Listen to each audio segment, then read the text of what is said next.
Coping with COVID with Tre Tailor. Updates on the pandemic and information to help you thrive and survive COVID-19. Brought to you by SCDHEC. Visit scdhec.gov for testing and vaccination sites. SCDHEC. Healthy people, healthy communities. In it together, SC and the South Carolina Diabetes Advisory Council presenting Wellness Wednesday every week on Coping with COVID. The City of Columbia Office of Business Opportunities, helping to meet the needs of small, minority, and women-owned businesses in the City of Columbia. Agape Counseling and Training Services. If you're having a challenge coping with COVID, visit Agape Counseling and Training Services at agapects.com. The Comet Bus System, offering free rides to get your COVID vaccine. Don't miss your shot. Visit catchthecomet.gov. Javis Financial Services, with over 20 years of experience. Computers Unique, Dutch Square Mall. Honest, professional, reliable computer sales and service. Palmetto Media Connections, connecting media and communities together. Coping with COVID from SCDHEC. In it together, SC, the South Carolina Diabetes Advisory Council, the City of Columbia Office of Business Opportunities, Agape Counseling and Training Services, the Comet Bus System, Javis Financial Services, Computers Unique, and Palmetto Media Connections. Coping with COVID with Tre Tailor. Happy Friday. I am Tre Tailor, and you are watching Coping with COVID. It's another Faith Friday edition. Today is a story about the success of a business during COVID. It happened for them, and it can happen for you too. Lance Brown and Elliott Haynie join us. This is Lance. We're waiting for Elliott with Rhino Medical Group. Lance, thank you so much for joining us today. No, thank you for having me on this Friday. Absolutely. It's Faith Friday, and I know this is a story of faith and perseverance. So we look forward to talking to you and Elliott if he's able to join us a little bit later on Coping with COVID. That's coming up next, but first, your COVID community updates. South Carolina reports almost 7,000 new COVID cases this week, the third highest since the start of the pandemic last year. Health officials say this current spike is mainly affecting the unvaccinated. Of the 189 people hospitalized with COVID, only 35 are fully vaccinated, and the cases have been fatal. Most of those, 93%, had pre-existing health conditions. Another interesting point, those who report having COVID that are vaccinated have had very mild flu-like cold symptoms.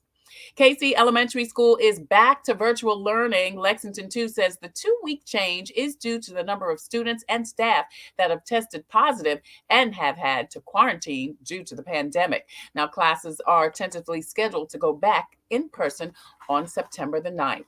And there are several hiring events going on in and around South Carolina this weekend. The Second Chance event is happening from 11 a.m. until 3 p.m. tomorrow in Columbia, South Carolina. Path to Redemption, CVS, the Meeting Place Church, and the City of Columbia are providing assistance to ex-offenders as they transition back to society after incarceration. The United States Postal Service has a hiring fair tomorrow from 10 a.m. until 2 p.m. Now, there are a variety of positions available for the holiday season and beyond. Applications are accepted, as you can see on the screen, at usps.com/careers. Or you can stop by various locations, including the Sumter Post Office and several areas that also are going to be able to provide information for you. And several area school districts are seeking employees, including custodial workers and bus drivers. Apply online at SSC Services for Education site. Also, Richland County School District is offering a $500 signing bonus for CDL training for bus drivers and pay for college if you'd like to further your education. SCDHEC has an up-to-date list of times, dates, and location for COVID testing in and around South Carolina. Visit scdhec.gov for more information. Plus, we'll be scrolling information at the bottom of the screen throughout the show for more information about COVID testing. Also, Lexington Medical Center has COVID testing available. You can see that information on the screen. Now, if you are a veteran, VA is handling all COVID vaccinations for veterans. You need to log on to the VA website and get more information. Several retail outlets are offering COVID vaccination. Kroger Pharmacies is one of those. You can log on to their website. You can see the information. Also, CVS and also the CVS located in Target stores are all offering COVID vaccinations. Now, the Comet bus system is offering free rides to get your vaccination. Catch the Comet and don't miss your vaccination. Now, if you or someone you know is having a challenge actually making their appointment because of technical deficiencies, Get Set Up is offering seniors and anyone who needs it help making your COVID vaccination appointment. Now, there are several resources available for those who need it financially, including FEMA. FEMA is actually giving reimbursements for COVID funeral expenses. You can see the information on the screen. Be sure to email or log on to that website to get reimbursement for COVID funeral expenses. Also, Richland County is offering a rental assistance program. They're also helping with bills. SC Cares also offers help at SC Housing. They are offering rental assistance and also assistance to help you with your bills.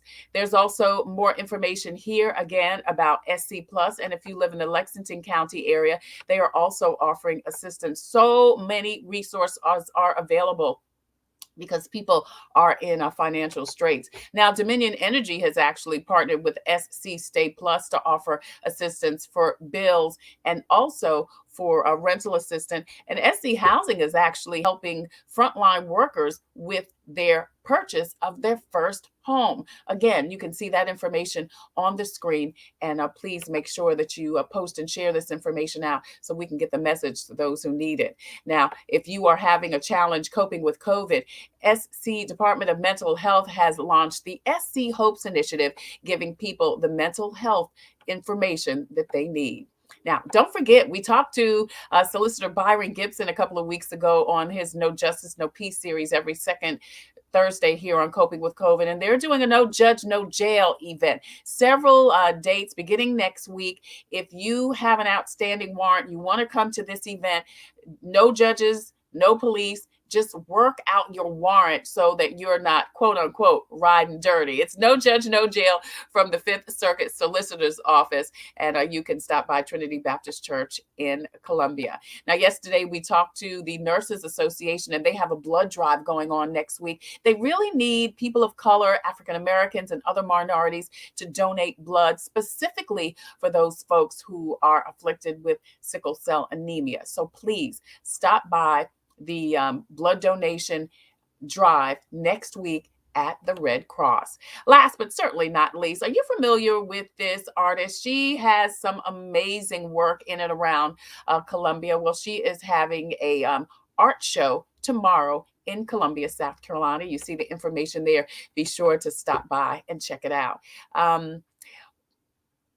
Want to say hi to Tanya Youngblood, who is joining us. Thank you so much, Tanya, for joining us here on Coping with COVID. Listen, Coping with COVID is streaming live on the TaylorMade production page on Facebook.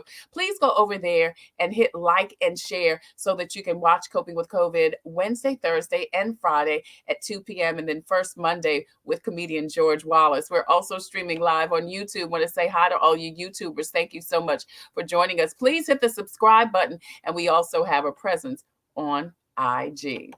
I'm Tre Tailor, and you are watching Coping with COVID, updates on the pandemic and information to help you thrive and survive COVID-19. Now, COVID has taken quite a bit of financial toll on families as well as businesses.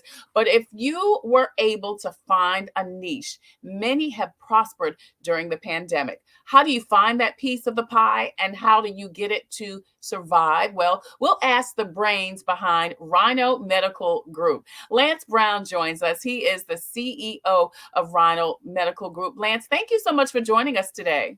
You're welcome. Thanks for having me. And before we start, that is news that you can use. I just wanted to keep listening and watching. So great, well, great information.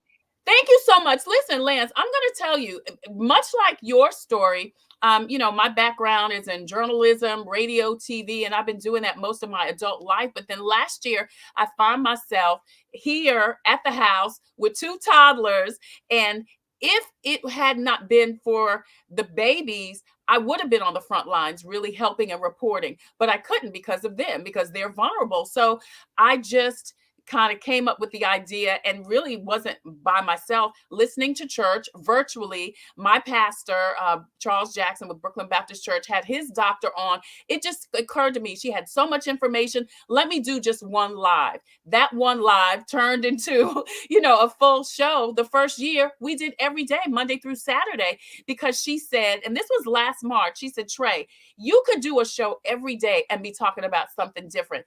That's how much impact the pandemic was going to have. And then it just blossomed into this, sponsors came on. And I tell you, there is a certain demographic of people that only get their news and information from social media. And there's so much misinformation on social media. So I just figured, thank God that I could utilize my skills and talent to bring some credible information, long form, so that people can get the information they need and the answers to the questions they need. So thank you. That's a long answer to thank you. No, you're welcome. My statistics teacher in B school, he had a little section that said news you can use, and I didn't really consider that news that you could use. What you just did was news that you can actually use. So I appreciate that. Well, thank you so much. Well, listen, you are from the upstate, God's country, they say, upstate South Carolina, Spartanburg. You attended USC, you got your MBA from Duke and Fuqua School of Business, married with 2 children. So, and then Elliott, I don't think he's on with us yet, but he should be on. I think he may be on, or at least trying to get I do see Elliott down there. Elliott is down there. Hey, Charity, if you can bring Elliott up, that would be great. Elliott is from Atlanta. Hey there, Elliott. Thank you for joining us. How's it going? Good. Elliott's from Atlanta. You have that Atlanta guy look. I don't know. Do I? I don't know if that's Doesn't he have that pretty boy Atlanta look? the Atlanta, the attitude. He Atlanta. He's ATL. Oh gosh, well, he's from Atlanta, and also got his bachelor's and master's from Darla School of Business. Previously spent 10 years setting up strategic direction for some of the largest manufacturing companies in the United States and Europe. Did you guys meet at Carolina? We did. So I'm older than Elliott, but we're in the same fraternity. So I saw Elliott come through 2009-ish is when I met Elliott. Yeah, so we're in the same fraternity, Zeta Epsilon chapter of Kappa Alpha Psi. So shout out to the noobs. So yeah, so I've known Elliott for a long time. Did you pledge him? Well, I helped him through the intake process. Was he a good big brother, Elliott? Lance was a very helpful, good brother. Good. He didn't haze you, no hazing? That we did not do that. Yeah. A non-hazing fraternity. All right now. Yeah. All right. Yeah. So listen, so you guys met through the fraternity. How and why did you decide to start this business together? Because Elliott, you have been, as the bio said, doing your own thing for 10 years. What made you want to come together and start the business that started, I might add, out of your garage, somebody's garage? Yeah. So we have a very unique, interesting story. A little bit about my background. I spent 13 years at Wells Fargo in financial services. In the last 4 or 5 years of that, I had a team of outside sales reps for merchant services, so electronic payments for South Carolina, Tennessee, Alabama. And we had one store in Mississippi, so I got to claim the whole state. So we were used to that. In 2017, December 1st, me and 3 other partners left Wells Fargo, and we started our own company called Swipe Fast. And we were growing that company, and being from the bank and having that experience, you're used to a certain type of customer and more, complex solutions, sophisticated type, not necessarily the door-to-door stuff. And we were looking to grow our team in the upstate in Greenville, South Carolina. We were looking for a relationship manager. So we found a guy, kind of stalked him on LinkedIn, Trip Robinson. He's a partner in Rhino, but he spent 20 plus years in medical sales. So we hired him for Swipe, didn't knowing how it was going to turn into a business relationship later, which I think is a key point that we'll go back to, is networking and relationships. Anywho, then COVID happened, and then the pandemic hit, and then our core business in Swipe is other businesses, and with a mandatory close your doors type policy for small businesses, we didn't know what it was going to look like. So one of our partners in Swipe started a PPE company, and we were selling for him through some of Tripp's relationships, and we just had a disagreement in the kind of division, and that was the birth of Rhino Medical Supply. And then we were growing. We went from no customers to in 35 states and fairly quickly. Because at that time, the way it worked is if you were a bigger state, bigger hospital system, you had priority. So New York was taking up a lot of the PPE, and California. So the smaller states, smaller systems were in the back of the line. And we figured, literally, if you had any access to a supply chain, you got an opportunity. And then calling Elliott is one of those ones, even though we're in the same fraternity, you kind of recognize and you respect people's work ethic and kind of what they're doing. And he's been in manufacturing and HR for a long time. And I was like, Elliott, I need you to come audit me, because we need everything real. We're growing really rapidly and doing everything. Right. Just come audit me. And he did. And then he just went to work. And now he's like and this is like 2-3 months in, and he's a full partner and owner, and his work ethic is like through the roofs, and his experience has brought us another level, because with Rhino, we're doing everything for the first time. Everything that we're learning is a complete new industry for the first time. And I'll let Elliott add whatever to that through his experience. Well, Lance, before we get to Elliott, I want to ask, the first business, Swipe, it was medical supply also? No, it's completely different business. It was so credit card processing. So when you go to a business and you pull out your debit or credit card and you process that payment with the merchant that you're spending money with, we set the merchant up to process your cards. And we still have that business, and it's growing strong as well. So we had experience running a business, but the medical industry was foreign, like knew nothing about it. So we had to learn a complete new industry during a global pandemic.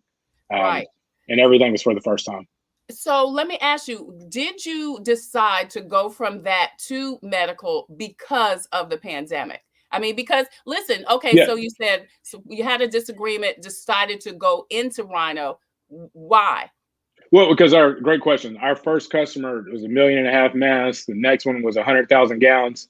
And we were able to deliver. And they're like, we don't know if y'all plan on being in business, but you should, because y'all have helped us out. That type of message. So we knew we had something. And we brought on a guy in Ohio that had 13 plus years and in GPO, group purchasing organizations, calling them hospitals. So it was just, we were able to make, immediate connections because of our network, and they trusted us, and we protected their investments and delivered. And then bringing Elliott on as a full-time partner has really helped us go to a completely different level than we would have been on. This is Lance Brown. He's COO of a Rhino Medical Supply. These guys are in South Carolina doing some major things with the medical supplies. And I mean, listen, it is really about opportunity. When in this case, when the pandemic meets a brother or a person who recognizes, okay, I can do something with this, and then just brings it together. So Elliott, when Lance approached you, were you like, mask what, or were you all in? I didn't even know what an N95 was, to be honest. Lance told me that he started a business. It was going well, but he needed some help. And he just asked me to come and watch him one day. And I came in, I started learning what he was doing, and just finding ways that I could help him add value. I was still working, so it was more on the side, and I saw how hard Lance was working and the help he really needed. And so I just tried to plug myself in there and just be a problem solver, and just help in that way. And when you start getting a passion for something, you can't stop it, right? And so for me, it was like something new, something exciting, and something that I felt that I could really assist and help with. And so it turned into one day, turned into 2 days, and finally Lance told me one day, I got a surprise for you. And I got to his office, and he had bought me a small little desk. I mean, it's maybe 4 feet by 2 feet. And he said, I have a desk for you. And I sat at that little desk on my off hours and really put in a lot of work with him. And so it kind of started that way. And then I think probably in about September of last year, I came on board full time to really help develop and plan out the organization. That is awesome. Elliott Haynie, COO with the Rhino Medical Group. Want to say hi to Cynthia Watson and also Mitchell Peace, Joy Jen. All of them are listening and watching. Thank you, ladies, so much for joining us. Please post and share this information now, because this is really such an incredible story. Because, Lance, the other thing I wanted to ask you that I failed to ask before. So you said somebody just asked you for masks. Why did somebody ask you, who were doing credit card processing, for masks?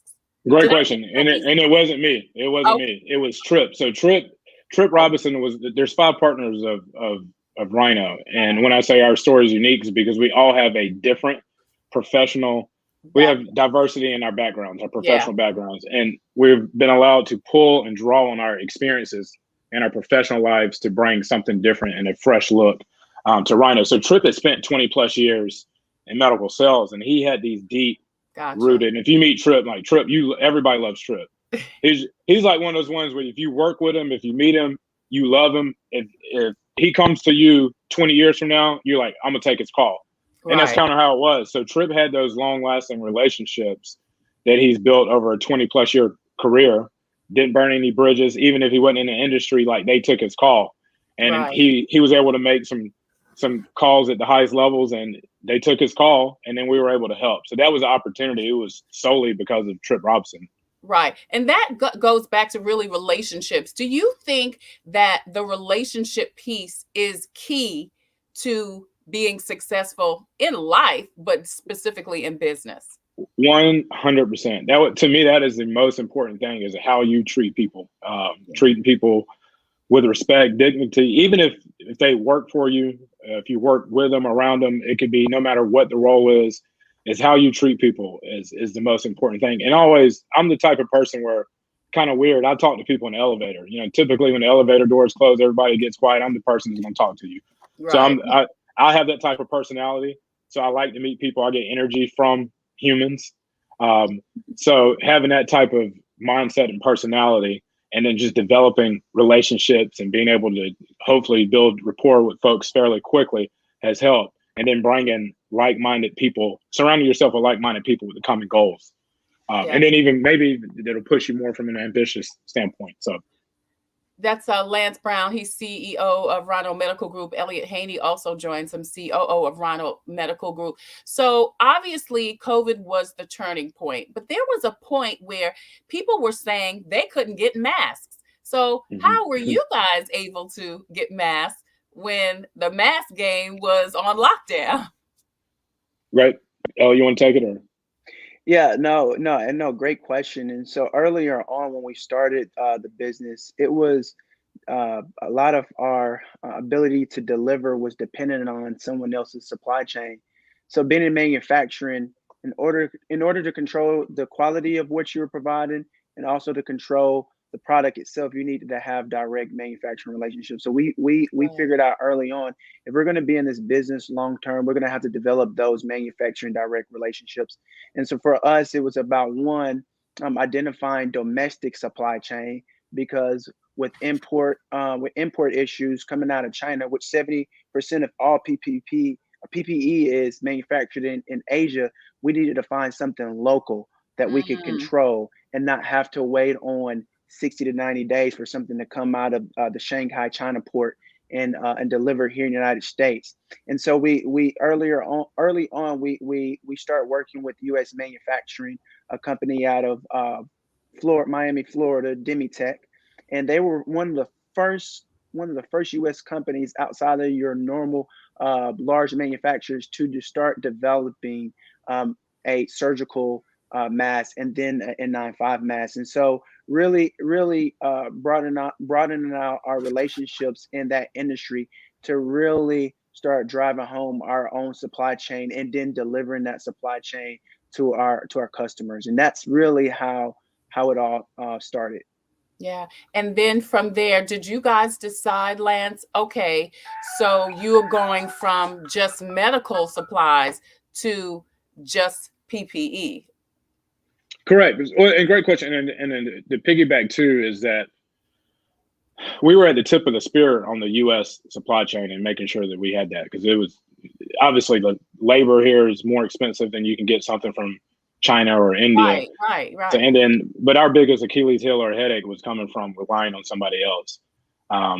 So that was important to us. But we also knew early, and this is where I think Elliott is really crucial with his background in manufacturing, is that for us to be sustainable, we understand that there was a low barrier to entry into this industry. This time, if we tried to start this business this year, it'd be impossible. We started it with $10,000. This year, it'd be impossible because you have to meet hospitals and healthcare systems where they are. Right. So there was a low barrier to entry, and us having a direct supply chain and then acting as a distributor versus a broker was key. Right. So we knew that we want COVID to be over like everybody else. So what are we going to do after COVID? If we're just a PPE and we're just selling masks, then once COVID is over, then our company's over. So we start transitioning our model as a business back in May of last year. Well, really June, within a month, we're like, we want to turn into a distributor. And that's where Elliott really came in. It was crucial and then helping us get to more of a distribution model and become distributors with direct relationships with manufacturers versus like, hey, Trey, do you know somebody who's got 3-ply masks that we can get? And you're like, yeah, I know somebody with a warehouse, that type of thing. So we've been transitioning and building our business to be sustainable, post COVID. Yeah, that is so amazing. I mean, I am so excited about how you guys were able to do this and thinking. You got to think, like you said, you got to think ahead of it. I mean, you got in on it at a great time. And then, like you said, and I'm sure maybe last year, this time, you didn't think it would be this year where we'd still be in the midst of, it's so heavy that, that you would need so much PPE. For sure. I mean, right now, I mean, you talk to a lot of procurement officers. They would tell you that supply chain is worse now than it was at the height of the pandemic last year. And I think you see that everything from, if you want to order something off of one of your favorite retail sites, it's taken forever for you to get your product. And so developing that supply chain was really important. And go ahead. I'm sorry. Was it one of the questions you asked too? Is about, I think you asked about like, how did you find N95s? Yeah. And that was one of our advantages because we were working with a lot of these manufacturers before COVID were doing something else. And in order to keep their lights on and their people paid, they pivoted and they start making the PPE that our frontline heroes like really needed and relied on and couldn't find. So we have this network. I would argue one of the largest networks of small manufacturers that nobody's heard of, but that answered the call to start making these crucial PPE items. And because of that, we were able to get some traction, and we got featured in some publications like New York Times, Bloomberg, and we would watch. Dr. Sanjay Gupta would be on TV every day, and he was like, "These are N95s. You can't find them. So since you can't find them, use this." And then we were like, you can find them. You just got to know where to look because there's so many manufacturers that are making them but don't have the support. So there's enough supply to where you can supply to frontline heroes and you can also supply to general public without taking from the people who rely on them. So we were able to kind of transition to that and then start offering them to the general public, which was unique.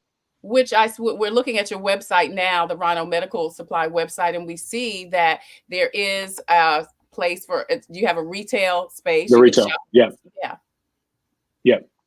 And it's medical grade, mask and PPE for consumers. So you're not getting something that's going to let you down.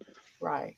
And so just to piggyback off of Lance, I remember when the New York Times article came out, we literally had overwhelmingly, I think we had over 40,000 hits to our regular website in less than 24 hours. And we got thousands of emails from everyday people like me and you who needed masks, who may have autoimmune deficiencies, where they have worn masks their entire lives, but now can't find the mask. And we were hearing sad stories about people just, they felt like they were at the end of the road and they didn't want COVID to take them away. And we didn't have a way to get them masks. And so within 24 hours, one of our partners built a Shopify website where consumers could begin to purchase these critical things. And for us, it just drives home the purpose of what we do. We're here for a bigger purpose than just providing PPE. I mean, these things are really saving everyday American lives. So This is a humbling business. Like you see your business go up, but you also know the reason why. So it's very humbling. And even with the Delta variant raging as it is now, anecdotally, we have a hospital system, a micro hospital system that's based out of Texas that we ship to all of their locations, and it could be say 60 cases a week.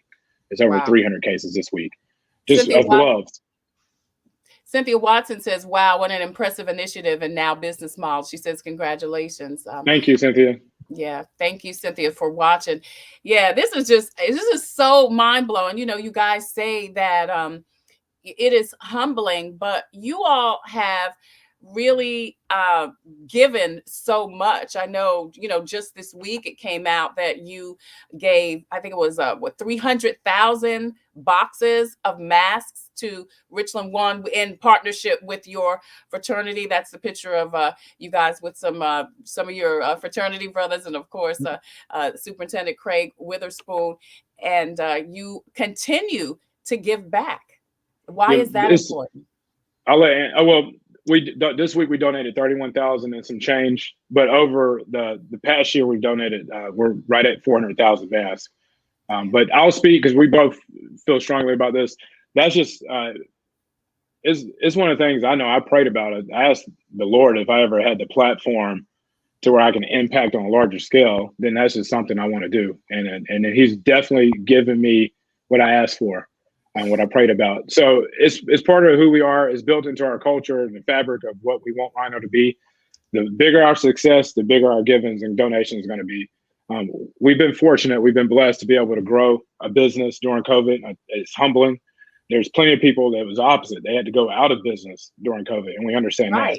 So we feel like it's our civic duty, and we want to support the community that we're a part of.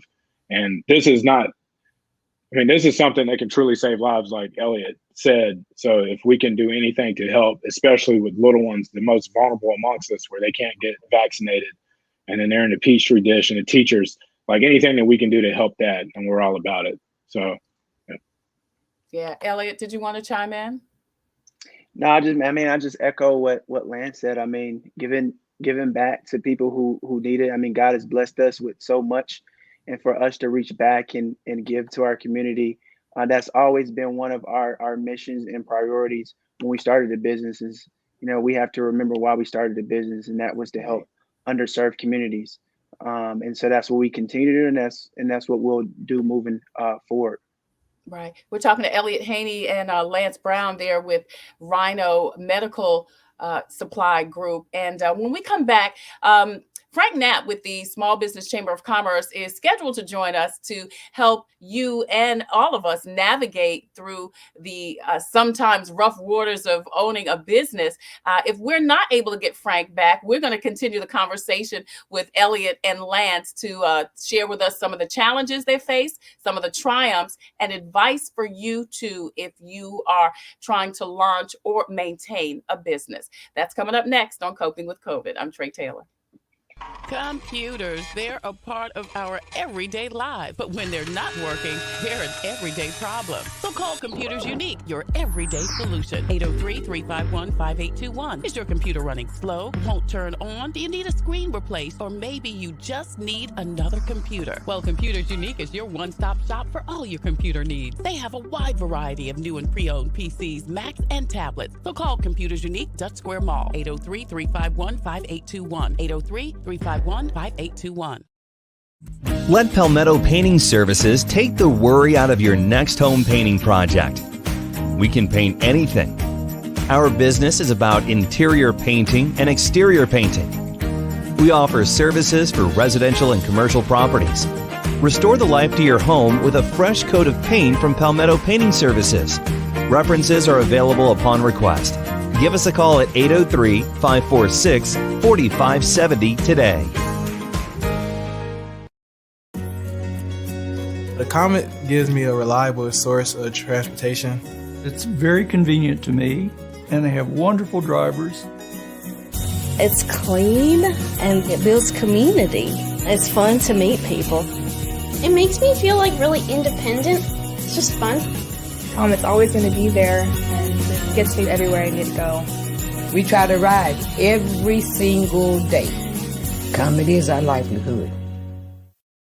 Need health insurance? Call Javis at 803-419-1001. Javis can get you health insurance premiums as low as $0, plus other low-cost and affordable options. 803-419-1001. Let Javis help you file your taxes. And if you need it, get a cash advance from $500 to $6,000. Javis Tax Services, 803-419-1001. Javis Tax Service. JavisTax.com. Hey there. Thank you so much for joining us. You're watching Coping with COVID, updates on the pandemic and information to help you thrive and survive COVID-19. It's a Faith Friday edition, and we are talking to Lance Brown and Elliott Haynie. They are with Rhino Medical Group, and they have been sharing with us such an amazing story of how just because somebody needed some masks and Lance knew somebody that could supply some masks, they ended up growing. And that's the short story. But we encourage you to rewind and watch how these two young men launched and built an amazing business in the midst of a pandemic. I want you to continue to post and share this information out so we can get the message to the masses, because so many people have been affected by COVID negatively, unfortunately. And financially, their businesses, as you said, Lance, have been affected, but there have been some niches, and you guys were able to find one of those niches that have not only, helped you grow a business, but really excel in business. Tell me about some of the challenges that maybe you faced and how you were able to overcome them in launching this new business that neither one of you had been in before. You weren't really in the medical supply business. Yeah, so I think a couple that we've hit on it that you just touched is one is the supply chain. So in our industry, like having a reliable supply chain, which is what we've solved by developing a robust domestic supply chain. The other one is obviously knowledge, right? So none of us had any experience in this particular industry, and I think the key to that is that it's not about how many years of experience you have, is how much time you're willing to put in to learn something. Yeah. So you could do something for 5 years, but if you do something for 15 hours a day, you're going to get pretty fluent at it fairly quickly. So we were able to ramp up from a knowledge standpoint because we didn't have the years of experience by putting in work to understanding and learning the industry. And then going back to our networking, Elliott and I, and there's 3 other people too. So we have a team, and everybody is great, and we stay in our lanes and we help each other out. But because of who we are and our transparency, people trust us and they introduce us to people, and we don't pretend to know everything. So when they see that and they hear that from us and they know that we're sincere and genuine, hopefully they introduce us to people so that we can collaborate. And we've had so many mentors that is wow in this space for us to be so young to be mentored by some of the folks that we have that's been in the industry for a long time. So that's it. I mean, it's really learning. If you don't have the time and experience, you better put in the work to get caught up fairly quickly. Yeah. How do you say to people how to find that niche? I mean, you guys, it just happened upon you, really, kind of. What would you say to somebody who is in any other type of business, or even maybe lost their 9 to 5 and trying to figure out how to survive in COVID? Elliott? Yeah. Or Lance, either one. Well, go ahead, Elliott. I got something too, but go ahead. No, go ahead. Go ahead. If you go ahead. Well, I just think in general that everything that we've done professionally, any job that you've ever had, there's some sort of experience or lesson you learn from it. And what we've learned from starting a complete new business is that skills are transferable. So you could be in a completely different industry, and there's something that you've done in your current position that's going to be transferable to something else. So the core things that you do every day, treat people nice. If you're able to pick up and understand how to do new things, then you can learn something new. It's just a knowledge thing. So skills are transferable is the biggest takeaway I have. If you're looking to go into something completely different, what you've been doing before is going to help you in your new role, whatever that is. Right. Elliott, did you want to chime in? Yeah, I was just going to say, I've been in corporate America my entire career. This is the first time that I have had an opportunity to be an entrepreneur. And one of the things that I've learned is the more networking relationships that you build, the more opportunities come with that, because it's not just PPE. We've, through this process, we've had people that's asked us to procure things outside of PPE, and we've been able to help them. And so you just find those business opportunities because you are building your network. And so don't be afraid to try new things, because again, those skills are transferable. And when you open up kind of that palette, then you find things that you may be better at. You may find things that will get you through. And so that's one of the things that I think we've learned, is just keep that network going, and the opportunities that come with that. Were there any resources that kind of helped you guys? I mean, Lance, you were already an entrepreneur. Elliott, this is as you just said, your first entrepreneurial endeavor. What were the resources that you were able to utilize, whether they be state, local, or national resources, to kind of help you through the entrepreneurial process? Yeah, I'll take that a little bit. So when we first started, I got brought on, and part of my responsibilities as an HR professional was diversity. And so I kind of knew that supply diversity is a very big thing in corporate America. And so when I came on board, one of the first things that we did was to be certified as a minority business enterprise through the National Minority Supplier Development Council. And so there's really a lot of programs that a lot of business owners may not know about, especially minority-owned businesses. And so when I first joined, we certified, and the NMSDC, they focus on developing business.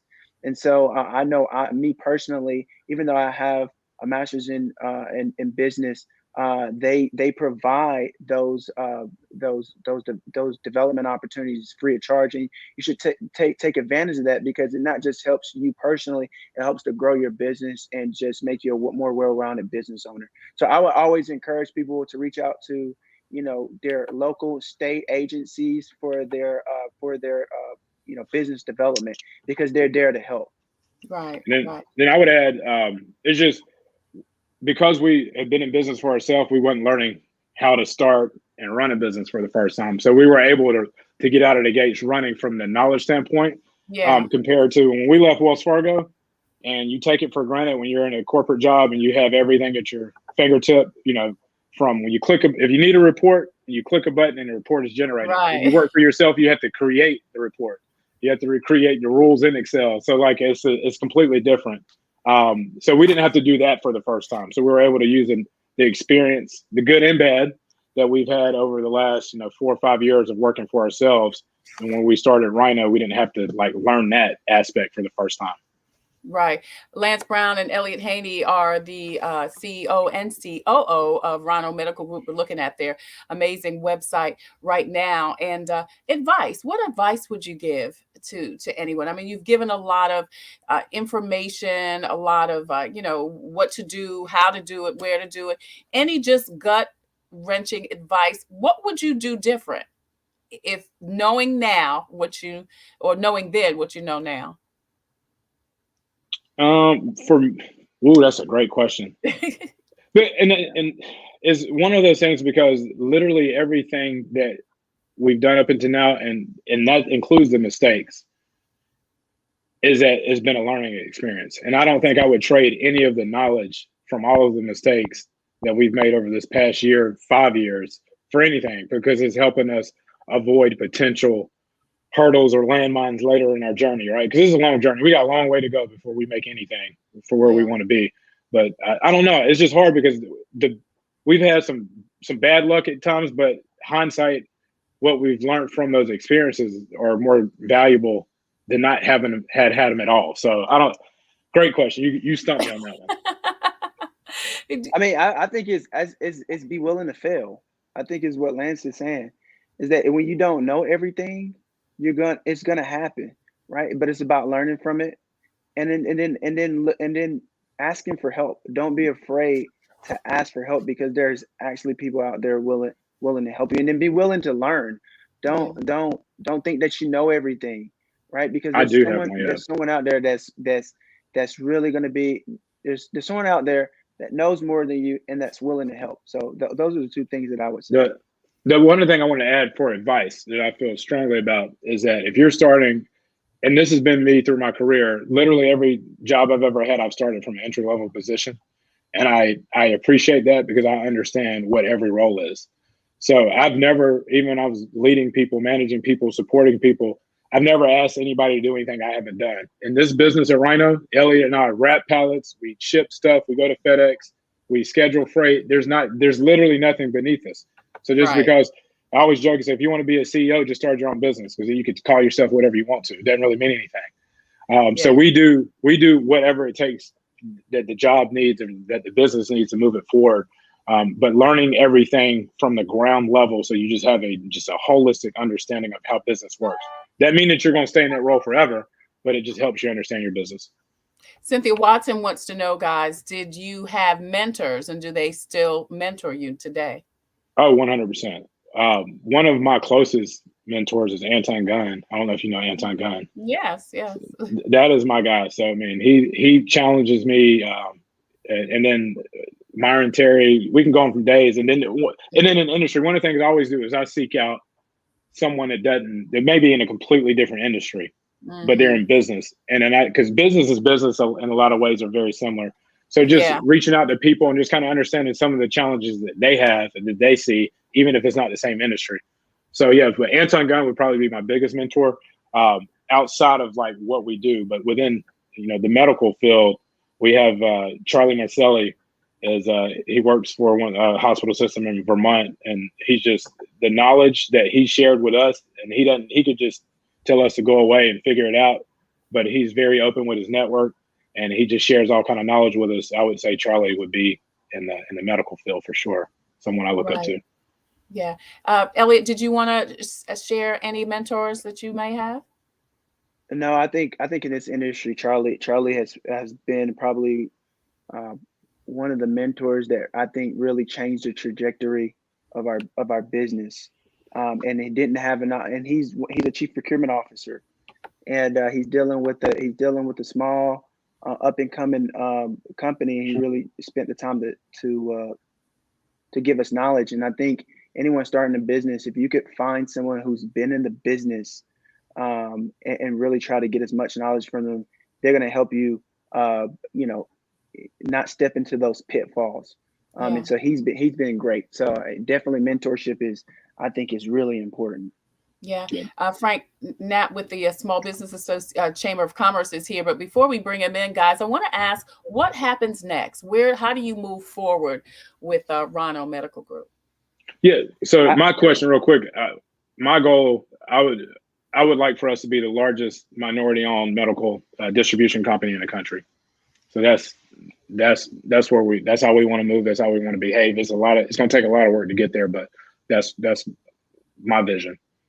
Yeah. And so with that, I think, we probably started this process maybe like 12 months ago, but it's like identifying how to be sustainable, what products that we can offer. There's different businesses inside of or product categories inside of medical and healthcare. So how do we build out our product offering so we can be here long term? We're just not a PPE company. We're a healthcare product distribution company.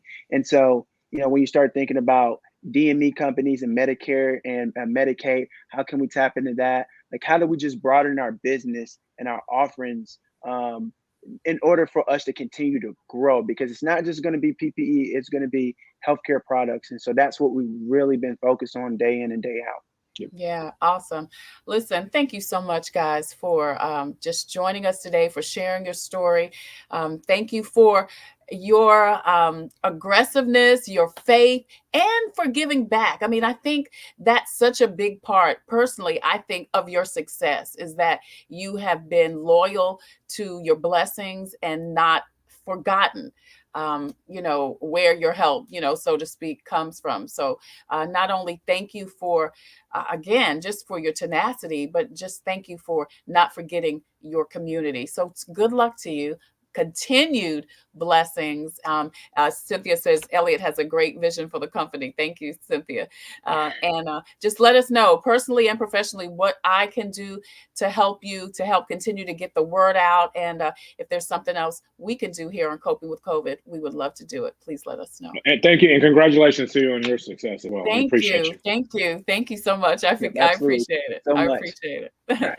Lance Brown and Elliott Haynie with Rhino Medical Group. Don't forget to check out their website and also their Facebook page. Well, of course, Frank Knapp joins us to help navigate the course. If you have a business or this time has made you want to need or start one, he's worked to make certain that small businesses have training, insurance, taxation, regulation, economic development, and more for small businesses as CEO and president of the Small Business Chamber of Commerce. Frank, thank you so much for joining us. I'm sorry you had some problems getting in. Yeah, Trey, sometimes technology is not my friend. It's not just you, it's everybody. So listen, we've only got a couple of minutes, but I do want you to come back. But are you familiar with the Rhino Business Medical Supply? Are you familiar with those gentlemen's story? No, I'm not. But congratulations to those young men for being able to start a business in trying times and using what's going on to their advantage. The problem is that we need more of them. Yeah. We are at a 40-year low in new business startups in this country. Wow. We have got to take action at congressional level to address what the obstacles are to starting small businesses, especially in our rural, underserved communities, and especially of entrepreneurs of color and women. Right. We just need to really get a hold of what the issues are and then address them so that we can start having more small businesses start. It is critical to the economy of this country as well as to these underserved and rural communities. Yeah, absolutely. What do you think it is that is needed, as you say, particularly in the smaller minority communities? Because listen, it's not obviously lack of ideas or lack of drive or initiative. These guys had it. But what do you think it is that is needed to support these dreamers that could obviously add to the bottom line, not only of their communities, but of our state and our country? Well, obviously, what everybody always talks about and talking about it for years is access to capital is critical to starting most small businesses. And, you know, Trey, we have 60% fewer banks in this country than we did in 1980. 60% fewer banks. Wow. You can go into some rural and underserved communities and not find a branch bank. And the banks that we have are risk averse. They don't want to make a small business loan. That's risky, and it's too small for them to put their effort into it. They want to make money off of bigger loans, not an average $14,000 loan to start a small business. Right. And so we have got to change the system and not try to make banks make loans they don't want to do. Now, we have other nonprofit organizations like the Community Development Financial Institutions, the CDFIs. They're chartered to provide lending to rural and small communities and underserved communities, but they are also somewhat risk averse. That's why only about 32% of those nationwide make startup loans. Right. So our suggestion is, well, you know, if people don't want to hold risk of a startup loan for a small business, then why doesn't the SBA just hold that risk? Why don't they simply make the small business loans? And if they want to focus just on rural, underserved communities, if they want to just say we're really going to just aim for minority entrepreneurs and for women, I'm good with that, because those are the people who are going to build our communities in need. And we have got to get money to them. Now, that is changing the whole dynamics of how we have traditionally lent money for startups. But it's time to make a change. If what we're doing is resulted in a 40-year low in new business startups, obviously just doing more of the same isn't going to get it done. Yeah. So do you think that all of that aside, which that's a big piece of it, obviously. And I know, and I will say this, I know that one of the things that you're doing, just one of the things you're doing is advocating and, to make sure that these types of things happen in our smaller minority communities. Oh, How is that going? absolutely. Yeah, well, I mean, that's what the South Carolina Small Business Chamber Conference is that's principally an advocacy organization for small businesses. And we've launched a campaign nationally, and it's supported by a number of national business organizations as well as state and local business organizations. And it's www.reformthesba.com. And I know that sounds controversial, but it's really not when you go there. You'll find out what we're advocating is that the SBA ought to have a bigger mission, more authority, and more resources to be really the go-to organization for all small business needs in this country. They ought to be the entity that we can go to for help and be the advocate at the national level with Congress and the White House for small businesses. So go to www.reformthesba.com, learn all about our campaign and what our suggestions are for improving our situation regarding new business startups in this country. Right. All right. Frank, thank you so much. I want to bring you back on because I really want to talk to you about, kind of the nuts and bolts of starting a business, what people can do in this time of COVID to really either launch a business or utilize the skills they have to go from employer to employee or employee to employer. And, if they want to do the entrepreneur and any advice that you may have. And of course, all of the other resources that you may offer at the Small Business Chamber of Commerce. Want to show your website, and Frank does have a website at the Small Business Chamber of Commerce. So please check out the website and see all of the things that they do and they do offer at the Small Business Chamber of Commerce. You can see Frank's lovely picture there, the South Carolina Small Business Chamber of Commerce, and definitely check them out. Frank, thank you again so much for joining us. Again, we got to have you back so that you can come on longer and talk a little bit more about all of the things you guys offer. And thank you so much for joining us. Thank you, Trey. Looking forward to it. All righty. Thank you so much also.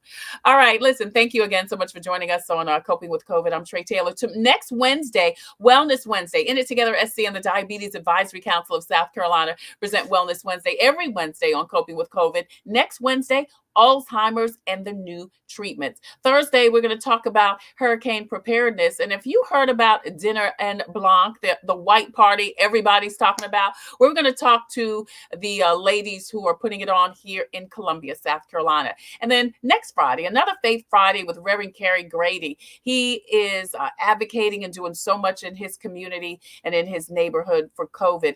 And also Dr. Kim Genre with Kinship Hearts. She works with kinship caregivers. Do you know what a kinship caregiver? You may have been raised by what is now being called a kinship caregiver.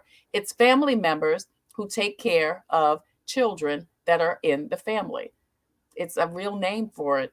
And there are some challenges, but Dr. John Ha is going to talk about some COVID resources that are available. All of that and so much more coming up next week on Coping with COVID. Until usual, I'm going to leave you with this reading from Jesus Calling.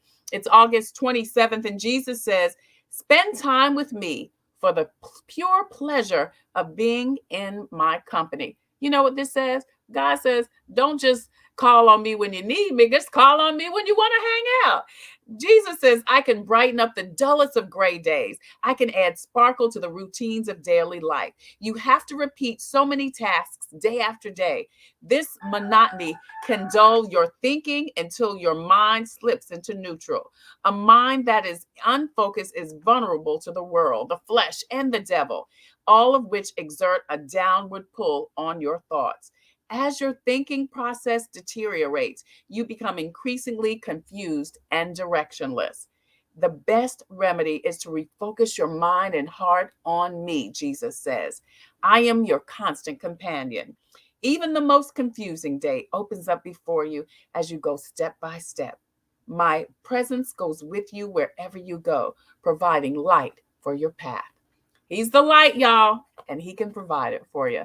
Today in the kids' devotional, it said that light always wins over darkness. When you turn on the flashlight, It's not dark anymore.